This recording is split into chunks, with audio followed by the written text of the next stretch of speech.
Baba, are you doing a podcast? Welcome back, everybody. I feel like whenever I do the welcome back, it's either like so cringy. And I honestly don't know how to start this episode. Like, I need to get like a ding, ding, ding. This is what Doc said. Wow. That's where the podcast comes from. So we should make something around there. If you have ideas on how I can start the episode, guys, please let me know because I feel like welcome back, guys. It's so cringy. What is cringy? Cringy. Cringy Sarah. So when I don't know a word in Spanish, I mean vice versa, when he doesn't know a word in English, we always add like Sarah to it. What do you say for English words? Like I did it today, literally to your mom. We were at the car Exaggerated. Like play. you also, like if you want to say like exaggerated, but like he's processing too fast in Spanish, he will be like, "You're so excitated," and I'm just like, "What the fuck is excitated?" But over the years, we've come to understand each other. So when he says something that is not English, I fully understand what he means in English and vice versa. Your, Um, your mom was today. Yeah, let me talk. And so your mom went to pick me up today at the car play, and she touched the hooter, and I was just trying in my head because I had the guy in front of me, and I was just trying to say like I called her and I was trying to say like, how can you just wait? She did it like twice, and I couldn't find the word in my head or had like the hooter, and that was the bocines. Can you do the bocine? And but why was she blowing the hooter like to just rush to let you? me know that I was there, and I'm like I could see the car and like dang dang dang. Oh my God. I'm just looking at myself. Guys, I feel like if you've been with me from day one and you're still here, kudos. And I feel like we're at the comfortability stage where, we're ready, getting ready for bed. No makeup, hair tied. Francis always looks good. That's That's what when you're supposed to that's what say, baby, happened when you you're look good as beautiful. well. That's what Okay? happened when you're so beautiful. Like, Um, you look good with your hair like that.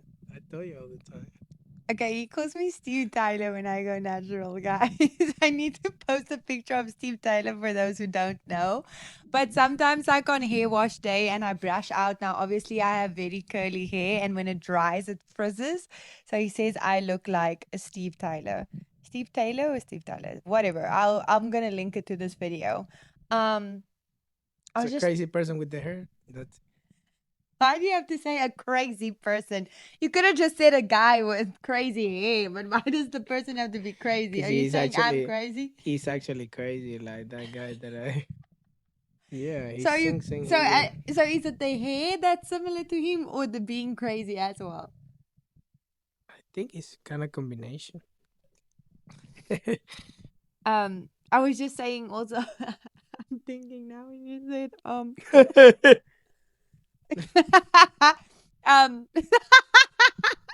it's so bad. I need to get out of saying that. I was just saying about how like no makeup, my hair's tied, we're getting ready for bed. My toxic trait is I love oversized t-shirts, but they become my pajamas.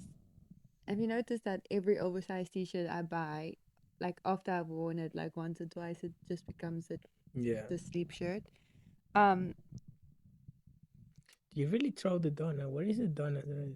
I think you threw it because I don't remember. So when I met Rances, I had this we call it a nightie. It's like a gown, but it's also called a muumuu. From I think it's called a muumuu, but we call it a muumuu from the O'Toole show.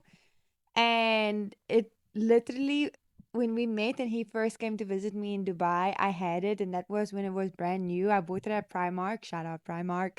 And I liked it so much because I was in like my era of I ate donuts constantly. Like I woke up, if I didn't have fresh donuts in the house, like I'd drive to a Krispy Kreme. That would be my breakfast.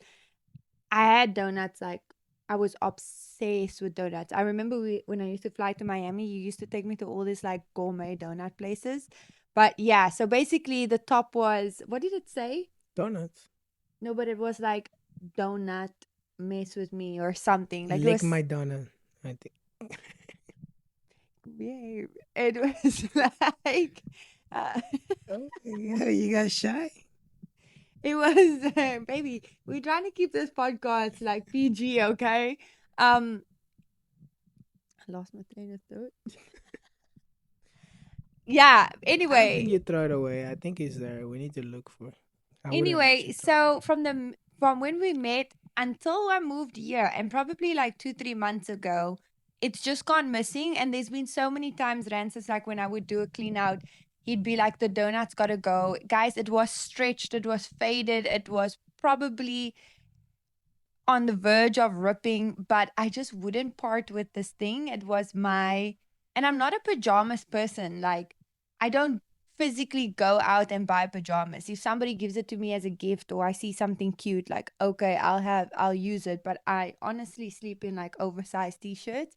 And this was just something, yeah, it went everywhere with us. And we don't know what happened to the donut nighty No, it should be gown, muumuu. somewhere. I think it should be somewhere. I think Rances secretly threw it away. But Why would we throw it away? You crazy. he you always said you were going I to. I think you maybe like honestly play with he you. wouldn't have because he's never cleaned out his clothing because I feel like he's a hoarder when it comes to clothes. I have to secretly have go and clean out our clothing closets when he's at work to get rid of stuff. Yeah. So to start of the episode, we always have a little bit of an icebreaker. Today, I asked people because I was watching Love is Blind and they spoke about it in the pods. Do couples share a sock basket? So, and I thought it was crazy because growing up, we were a family of 5, 2 parents, and 3 kids. We had one sock basket. Everybody's socks was in there, and you just wore whatever. It wasn't like, even though everybody's socks is in there, like Jamie wore Jamie's socks, and my brother wore his socks, and so on. And like you grabbed any socks as well. Like if I was lazy to dig through it, I'd just pull out like my dad's soccer socks and wear it. And with me and you, we have one basket, and I mean, like, even Haley's socks is in there and we wear whatever. Sometimes if I'm too lazy to scratch and I end up with Haley's, I'm too lazy to go back and I'm just like, oh, whatever, and I force it on my foot. Oh my God, you really does it. That's why I see sometimes Haley's socks are like so big, and I'm like, why would we buy It 6 year doesn't old it like doesn't socks? stretch as socks. It probably just covers my toes, and that's like okay for me. um what did I want to say?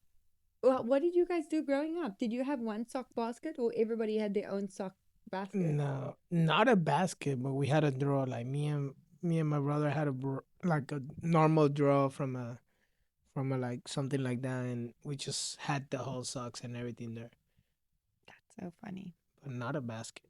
Yeah, it doesn't matter like basket, drawer, like I'm Yeah, just yeah, talking about yeah. like the Yeah, I the think the everybody had that. Like honestly, No, so many people on my Instagram responded to my post. Somebody said separate baskets.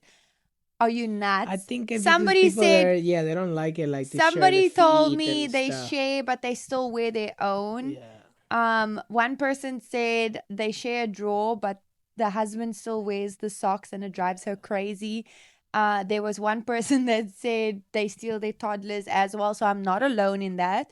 Um, and Yeah, then it's like somebody said having separate sock baskets is diabolical. yeah, it's like for example, like when uh when when your family was here that I was sharing like the underwears with your brother and everything, so it's You're normal. stupid, bro. He wears my underwear. I've actually worn your underwear. Yeah, you actually, yeah. I have worn his underwear, the boxes, like when we just would walk around the house. Actually, sometimes, like if I want to wear, like to bed, oversized t-shirt, and I'll put on his boxes if I can't find my sleep shorts. Uh, I think you wore the muumuu once, didn't you? I mean, as a joke, not that you wore it, but I Which feel one? like you put on the donut gown once. Oh yeah, I did. Back to it. Sorry, guys. I always go down these rabbit holes. So, we always start our podcast off with some questions. So, here are some cultural clash questions for us. What's the most confusing thing about your partner's culture that you still don't understand? Probably has a lot. I don't, but No, you I probably have don't a lot. really because you're not very cultural. Like, I feel like Latinos, Latina Latin culture. I'm like Latino culture, Latina culture, Latin culture. I feel like Latin culture is very traditional, but honestly, your family's not very traditional. Other than They making are. food, you guys don't do. Nah, look at like the things like with baptism and like everything, like like Yeah, but the way even that we so, like you grow guys up. don't do anything after the baptism that's very traditional. I don't know, just the way that I see the how like my Like nephews even are Christmas, like growing we've growing spent up Christmas with and your stuff. family. We didn't do anything big or traditional or very cultural. New Year's, the only thing Yeah, I on mean, New yeah, Year's if you you talk guys about did it, was just like the grapes, and I feel like that was only because somebody brought it. It's not like it was super planned. You guys don't. yeah, that's true. Like we really don't stick to something like consistent. Like we'll just do like, yeah, you're right. Yeah, maybe, yeah. In my head, I still think because, like I said, I don't know. I just feel like, when I see like my brother or my sister or the way that we do things, just try to do what we used to do before. That's when I see like kind of cultural, but not really because it's not that consistent. Yeah, I think for me, I don't know if this is a Latin thing, but like right now, he needs to buy a necklace for our niece as the godfather for the baptism. And he like sat on the couch, very concerned, like the world is ending. And he's like, I still haven't found the necklace. And it's like I'm not going to get the necklace. And I don't know, your family is always like that. It's like the world is ending because they haven't done something. But I just answered him by saying, bro, just go to a jewelry shop. You can look online, it will probably be sent in time. Go to a jewelry shop if you want to shop in person. But I bet you in his head, because his mom told him about the lady that sold him the jewelry the lady that sold him our wedding ring, jewelry, like she's a jeweler, whatever. She's moved now to Houston. He's like, she's the only lady in America that we can get something from. I didn't say that. You You made it. did. I wish I could have No. recorded you because it's not only this, it's everything. It's I'm just like stressed if because there's time something is he has to passing. That's do, all. it's like the world is ending. Like he even sat down and he's like, "Can you help me look for a plane ticket because I don't want it all to sell out." There's like 50 million flights to Miami a day.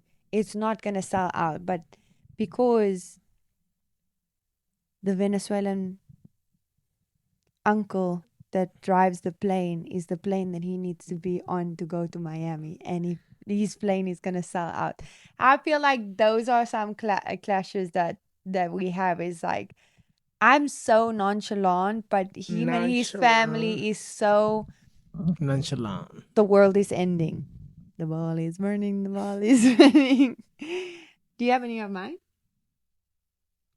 Okay. Which culture has the craziest family Gatherings. like parties, I think get-togethers? none. I will say my family only because he's saying la, la, la, la. I'll say my family, and I say that because I've been to your family gatherings and it has not been crazy. We've been to a wedding, we've had New Year's, we have Christmas. It's very chilled, it's very nonchalant. Why am I saying nonchalant this Yeah. entire episode? It's very like Nonchalant. sit on the couch and toast, and that's it. The reason why I say like my family is because I know that we have crazy get-togethers, and even if we were just like sitting outside on a Sunday having a braai, it gets a little bit raucous, loud, and just vibey. But he's never actually experienced that. Like we've gone home and we've never really been to a South African wedding in South Africa, or like a party where we invited a lot of people. Um, I mean, which was Britney's wedding was family. nice. But I was about to come to, you've experienced a South African wedding, but we were in Australia. And also, we can't really say that it was South African, because she married a Turkish guy. So it was different like a different cultural wedding as well experience. But I feel like that was more vibey than the weddings we've been to with your family. Yeah, I think so. I mean, we haven't really been. I mean, just my cousin Tuti. That's it. I think only wedding. What was your first cultural shock moment when you met their family? Oh, I'll go first. Latin people call each other the worst nicknames ever. Like Rance's family all calls him Negrito. Guys, this means little black boy.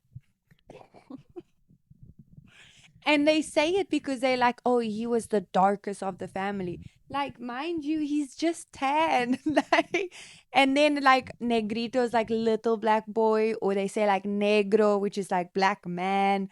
Um, our poor nephews get called gordo, gorditos, which means fat. Like, and they'll continue. Like, they have that nickname throughout their whole life. You know, like our nephew now, he's going to be 7 years old this year, and he still gets called gordo. I mean, Haley and I both get called like flaquita. We don't eat. My husband don't feed me. You know, we can see how the bones. You can feel the ribs.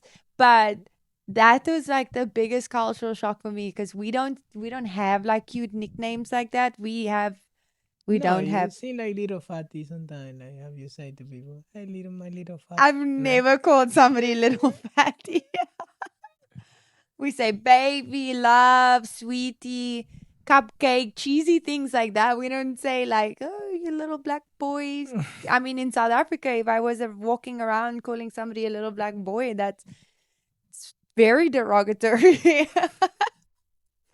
It's actually crazy, yeah, when you And it's translate. not just your family, it's every single, like, And La- this, I'm and not even actually, going to say Latin, Venezuelan maybe is, like Spanish. yeah, but in Venezuela is, I mean, Venezuelans are not even that bad. Like there's Honduras and Guatemala that they're worse. When you translate the way that they like their translation are like, "I'm my little motherfucker," like little son of a no, not son of a bitch, but like, oh yeah, yeah, actually, hijo de Marciano. tu, hijo de tu gran puta, yeah, like literally, little motherfucker, little, like that's crazy. The way that they are, No. like.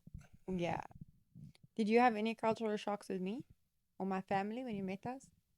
When he met my family, he was like, I don't understand why you guys are speaking Afrikaans, because you told me that's not your language. And we were all speaking English at the table. Oh yeah, yeah. Bless you, babe. How I fast? don't think you had any cultural shocks.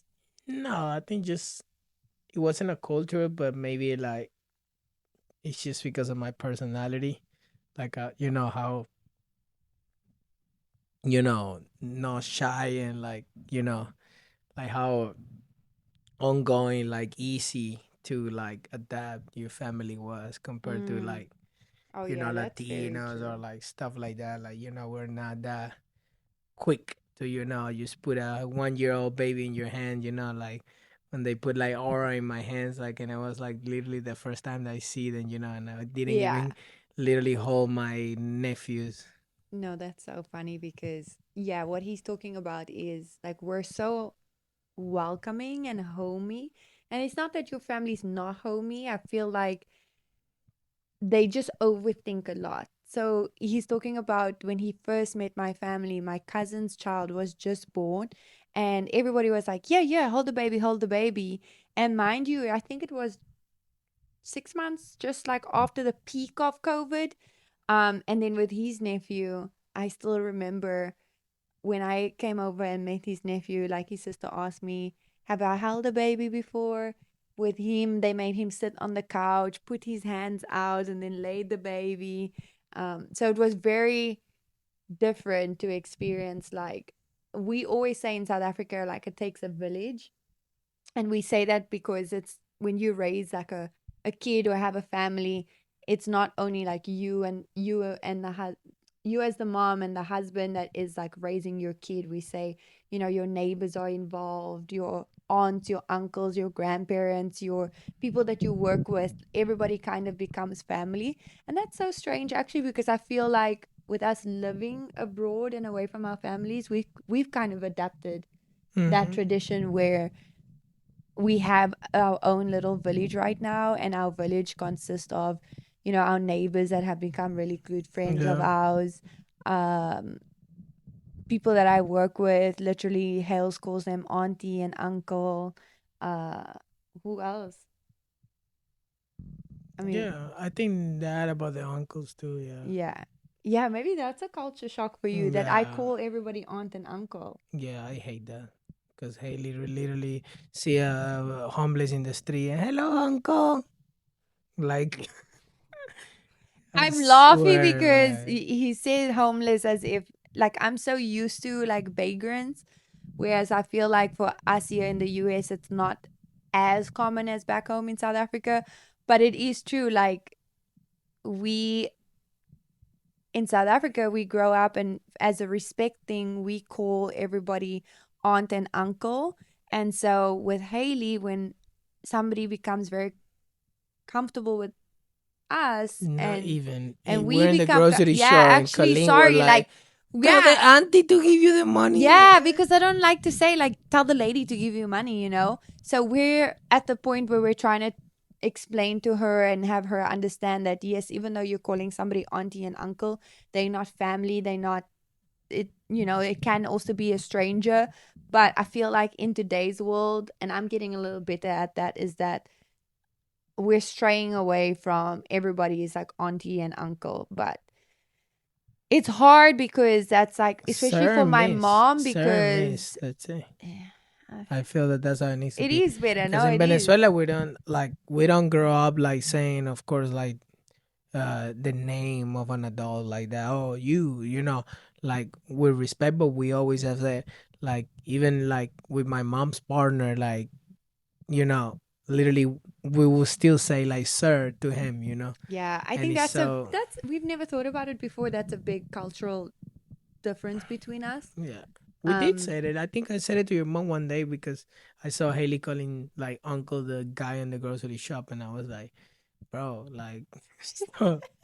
Like, yeah, it is, especially like raising a kid in America and just in general in today's day and age. You really can't, especially a toddler, and they don't understand, the minute they associate like aunt and uncle with it's somebody I can trust, it does become a like security issue. Um, but yeah, that's our questions for today. Last week, I was telling you guys that we are going to speak about environment. And I thought this was a good topic because I don't think it's very much of a cultural difference between us, but more of a first time parents experience. And so we'll, we also don't like to talk ill about people, but we're going to talk about the situation.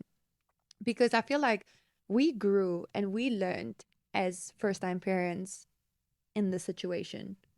And especially because Rances had to step out of his comfort zone, and he actually took the lead in this, where I feel like usually I would be more of the person that got annoyed faster with the situation. So we are very, very strong minded. I don't even know if that's right. But anyway, about a few things in our household. And I would say the top three are: we protect our peace, we protect each other as husband and wife, and we protect our child. And it doesn't matter who you are or what you are to us. When one of those three things are disturbed, we put our foot down. And we've always, since we've met, I've been a little bit more stubborn when it comes to that. And only because I've gone through a little bit more hectic things in my life where I've gotten to a point where I had to learn the hard way. And you learn also as an empath, and when you go through like spiritual awakenings, and you take a lot of time where you understand yourself more, because you have to like sit in your own atmosphere, your silence. You just have to be and become one with yourself. And like, it's a lonely period when you transition and you realize a lot of things that no longer serve you. You have to shed, and that can be people that you absolutely love and you have like strong attachments to, strong memories with. You love that person, that people, that thing, that whatever. But if something doesn't serve you anymore, unfortunately, like, you've got to shed it. And sometimes when you keep something that is not meant to be in your life, things go wrong. And so we've always had that philosophy in our house, and I've obviously been a little bit more stubborn with it, and Rancis is more of the peacemaker, unless he has to be the dick and put his foot down, because then that's a very scary point if he gets to that. Yeah, that's when we know, like, my man's not playing, you know. We're just back. It was a joke yesterday. I'm leaving that. So we're actually recording this over 2 days, guys. We had a little bit like technical difficulties and we had to cut it short yesterday. But we're gonna try and remember where we were. But it's funny because my hair is like a little neater today, but I tried to redo it, and then we were gonna be like, no, we're not gonna tell you guys, but it's quite obvious. And then I put on the same t-shirt. Yeah, and I cut my hair actually. And he cut I his didn't hair. realize, Oh my yeah. word, that's the worst. That's the most noticeable part. Anyway, so I think where we left off was we were just getting into the story. And so we wanted to share something as first-time parents, because I feel like you can always have this idea about how you're going to be as a parent, and obviously the way that you are in your own personality, but also how you've dealt with stuff. You can always have this idea about how you're going to be as a parent, but when you're faced with it, especially as first-time parents, it's very different and difficult when you're actually dealing with the situation. So we're not going to go in detail, but we're going to give a brief summary of the story. So we were in a situation where, I don't want to use the word bully because it's not being done deliberately, but basically, obviously, Hales is 4 years old and she was being bullied. I don't know what other word to use it. I mean, Like, she had a friend I that think would bully. play roughly. But Yeah, yeah. but you can't say play roughly because it wasn't just playing. Like, Because I it think was she it, had a habit. Like it was a it became a habit, habit. and it was catty behavior. There'll be situations where it was done to hurt Hales. A few examples, like pulling her hair, but again, not in situations where they were just playing. Yes, there were times where, where sharing was involved, and with kids, sometimes they don't understand sharing. Those are understandable situations, but there were situations where we'd be sitting having dinner and, like, from across the table just have a go and pull her down.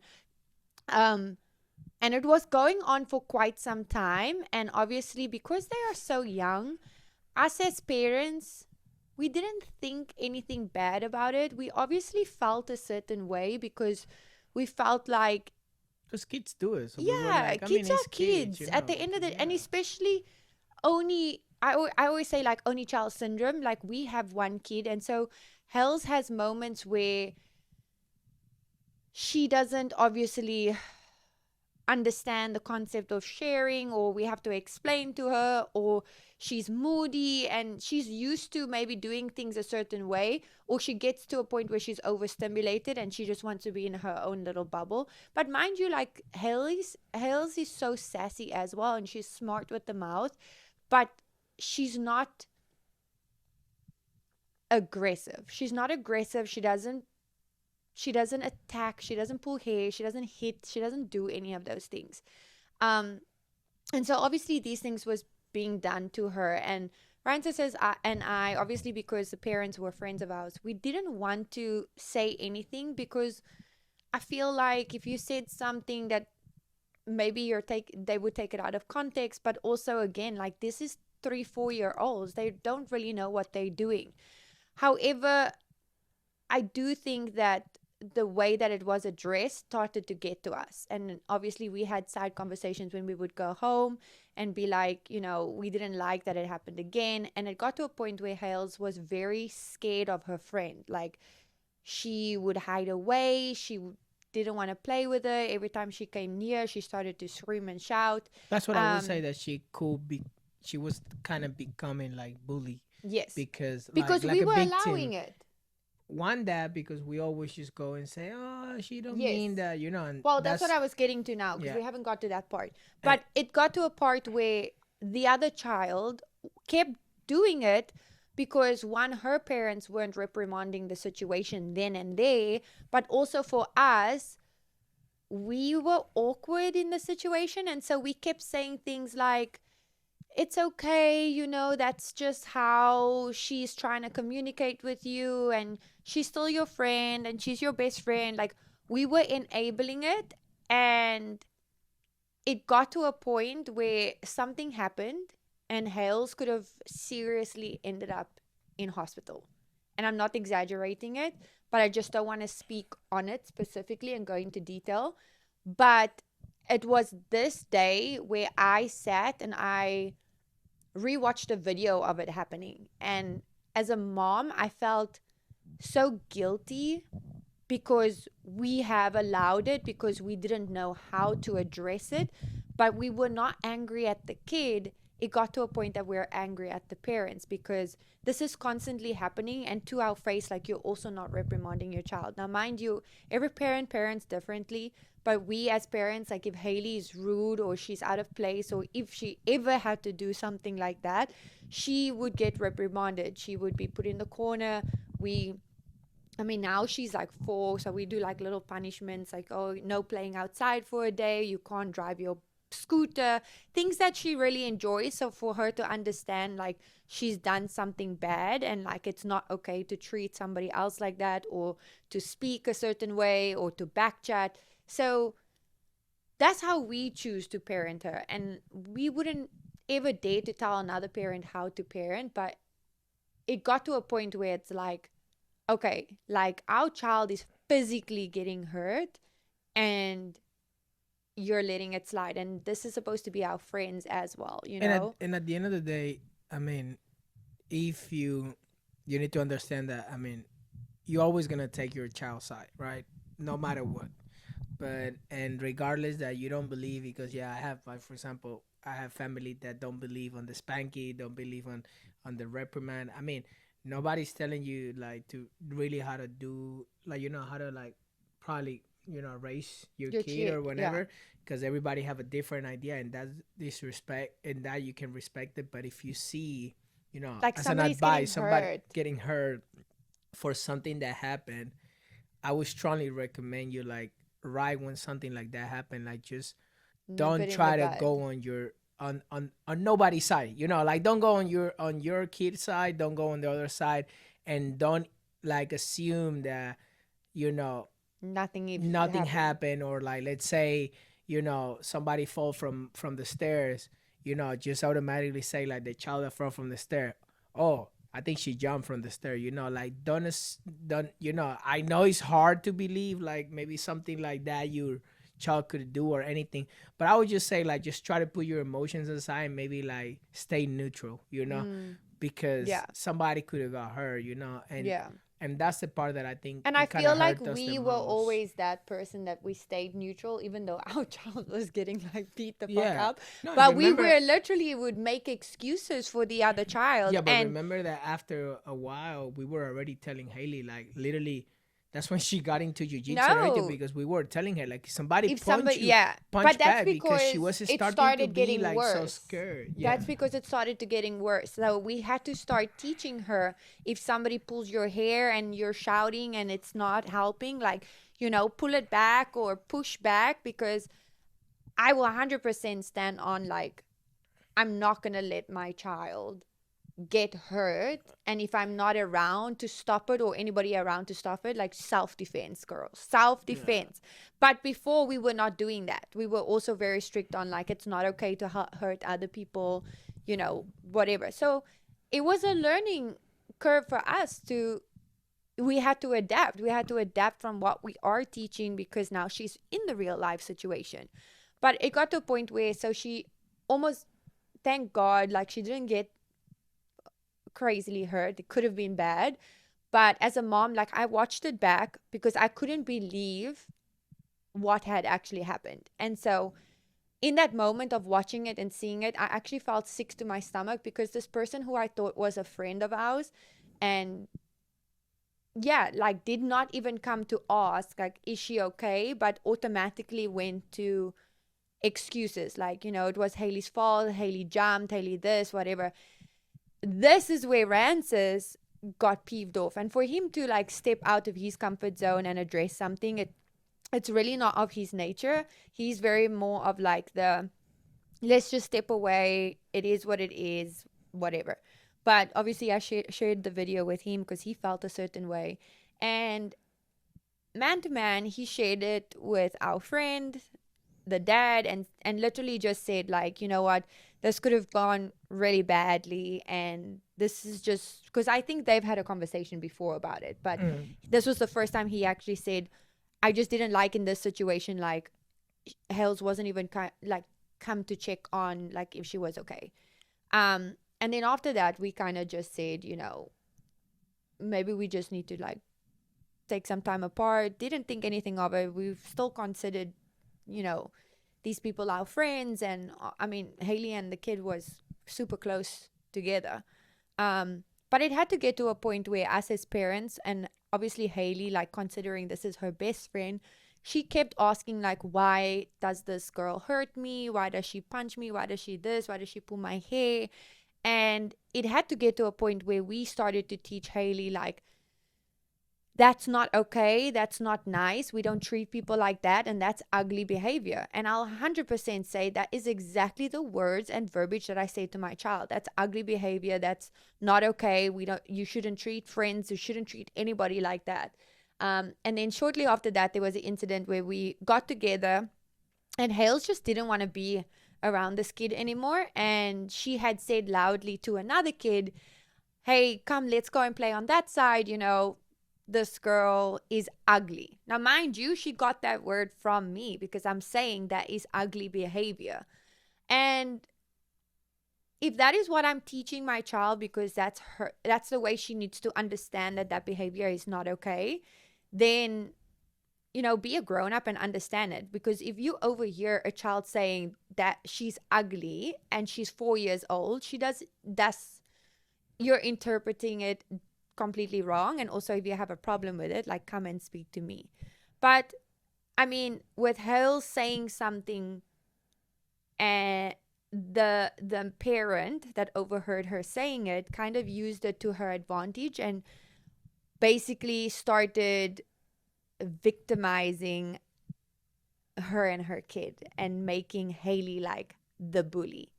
And that's where I put my foot down, and I was like, you know what, I try to go the civil way about something, and I try to be respectful and give excuses for the behavior, but it honestly just comes down to, like, the parents. And you can't blame kids when they're at that age, because they don't know But when you're trying to blame my child because you don't want to admit that there is a behavior problem with yours, then we have a problem. Because And we're not saying like, I mean, like at least me, I don't know what you think, but I don't think like it was nice even for Hales to say that, to the other child. But I know that she was trying to probably say what, she was just trying to say, like, I don't want to play with her. yeah, exactly. But I still don't think like No, it's not right. nice. But again, like, But this is how what else if do I you was, want to explain it no, to a if I was, 4-year-old? no, I know. But what I'm saying is like, again, for what I said at the beginning, always, if this ever happens, to you or something different, I would just try to, put myself on both situations, right? Like, she was probably saying that and retaliating because of all the stuff Everything that that has she's gone happened. through. So, I mean, you know, we've got stories on stories, we've got videos, and then we've got videos of the last situation. But yeah, I guess, not I guess, like, Hale saying that is not right, but how else do you explain to a toddler what that behavior is? Do you know what I mean? If yeah, they can only understand good, bad, ugly, pretty, like, and this is what I'm saying. Had an adult come and speak to us and said, "Hey, like Hale said, she's ugly," I would have, and still today, still say that's how we explain to her what that behavior is. And if she is saying that that is ugly, she doesn't want to play with it, it's because of what I'm teaching her. And if I'm teaching her that that behavior is ugly, mm-hmm. what else do you want me to say? Like, Exactly. if I'm gonna say that that's a bully, she's gonna use that word. Let's not play with her. She's a bully. Do you know what I mean? Yeah. And there's worse words that I could have used for the situation. Right. Yeah. So it was very interesting. It was a very interesting period for us because we had to basically navigate. These are people that were close friends of ours. We considered their kid as family. But yeah, I think that when you don't want to admit, you try to play the victim and then you push blame.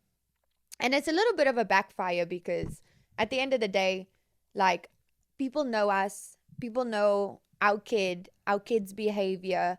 And so when you're trying to speak bad or ill about a kid that's never ever done any bullying or bad words to anybody else, it's gonna backfire. And like, it was just a good trial, and, or let me say, like, testimony for us, because one, I feel like it was a test for us as parents to see how much we would put a situation or environment above the bad, Right. if that makes sense. Like, we No. were tested in a way of, these are people that you care about, but your child is constantly getting hurt. What are you going to do about it? And I mean, I think that we were still very civil about it. And And regardless of the situation, like we said, it's kids. So I will say, like, if you do really care about the relationship, at least that you have with the adults and the friends and the stuff, like, if you ever have something similar like this happening to you, like, I would really, you know, just done distant, without speaking of it or it's something, just communication. because like, again, like, we all could be on a sit down and understand that it's kids, and like I said, dialogue, like, I feel like that didn't happen here too, and that's what also, like, even created more animosity to the No, situation, I right? wouldn't No. say it didn't happen. I didn't say it didn't happen because you stepped Yeah, it out did of your happen. comfort Yeah. zone twice. You picked up the phone twice to have conversations about it. The first time that you addressed it, it already turned ugly. And mind you, I just think that that's childishness, that you're now trying to have the upper hand on a situation and try and find fault with the other child, when that backfired. That backfired. And again, like, because my child said something, yes, she said something verbally. She's a 4-year-old, but she's not physically harming somebody the way Right. that Haley was almost sent to hospital. Right. Yeah. So there's a difference. And like, as a parent, like, I think if you're seeing your child hurt somebody else, you need to step in. That's not okay to have another child cry, be hurt, and you have no remorse for the situation.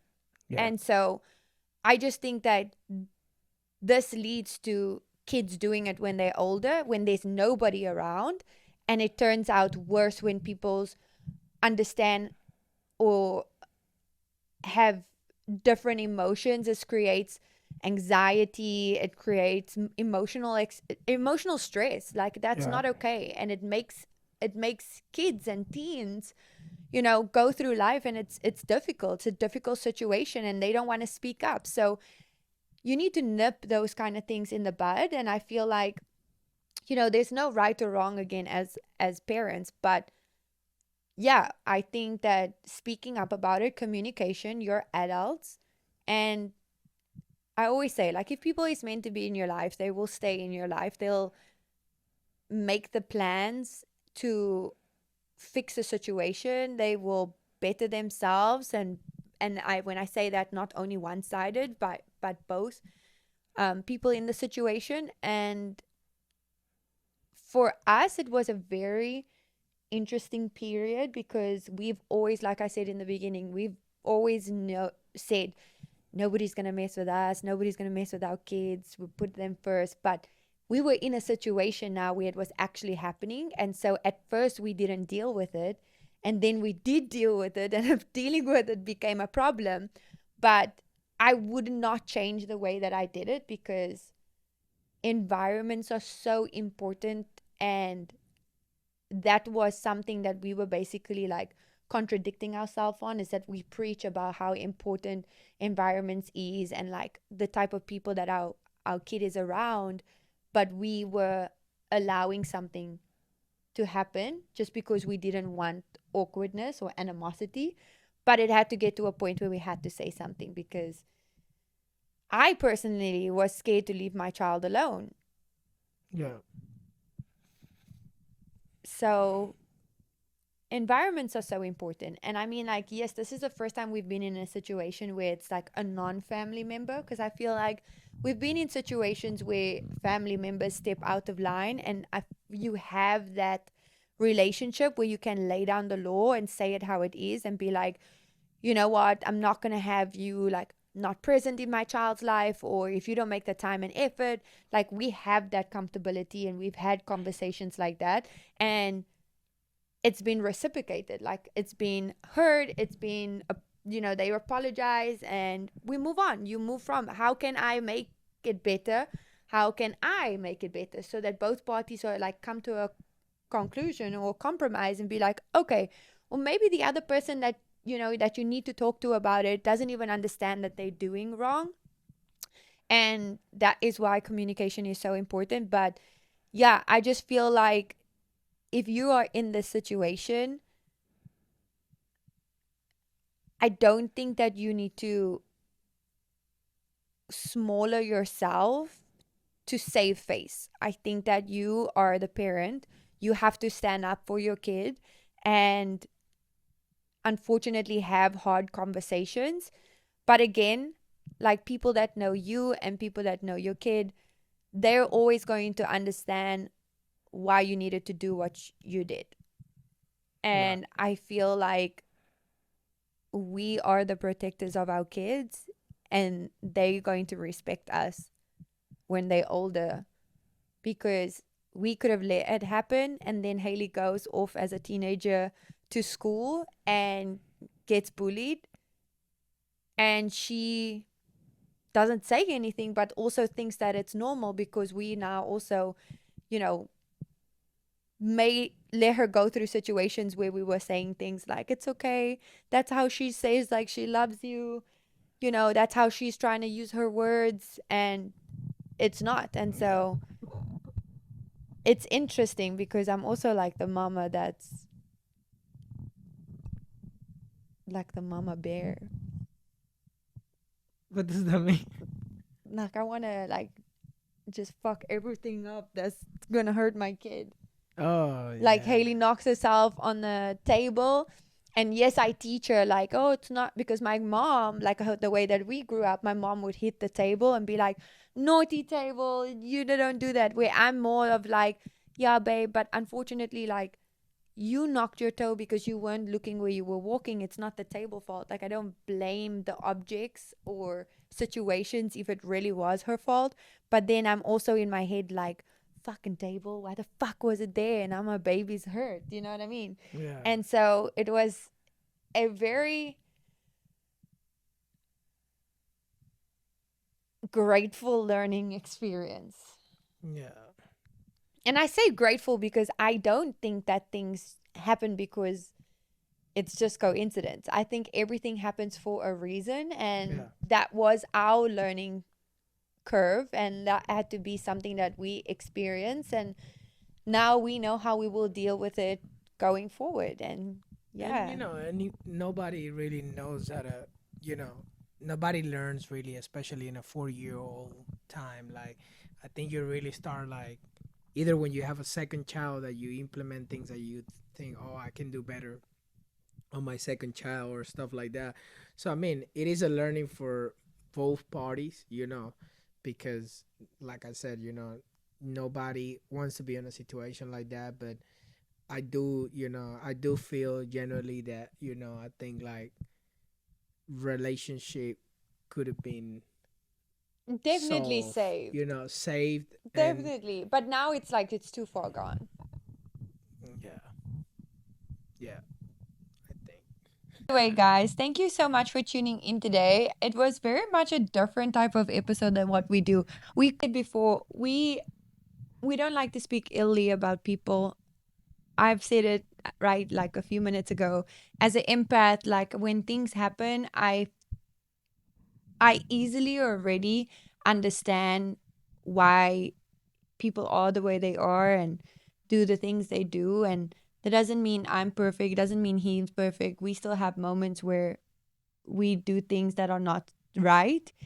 Um, but it's just more of understanding somebody, and it's understanding that there's people that haven't done the inner work to fix certain situations, and sometimes the way things play out is because of unhealed trauma. And yeah, I thought that this would be a good thing to talk about, other than just our culture, but just as first time parents and as a mixed couple, how we deal with situations. And so obviously like this season is about getting to know us and getting to know our family life. And so yeah, it was good to have something that's a little bit more serious, um, on the parenting side of things. And so I hope you liked it. If you did, let us know in the comments or send us a message. What else do you and your husband maybe go through, or partner, if you're not married, that's okay. Go through that you find challenging, or if you just feel like you want to talk about it and not feel like the crazy person that's only experiencing this and nobody else is ever experiencing it. Um, you can like, share, and follow us on. Do you know it? Instagram, Facebook, and podcast. No. Instagram, Facebook, and YouTube. And you can find us at Wild Thoughts Podcast. No, Wild Thoughts _ podcast. Bye.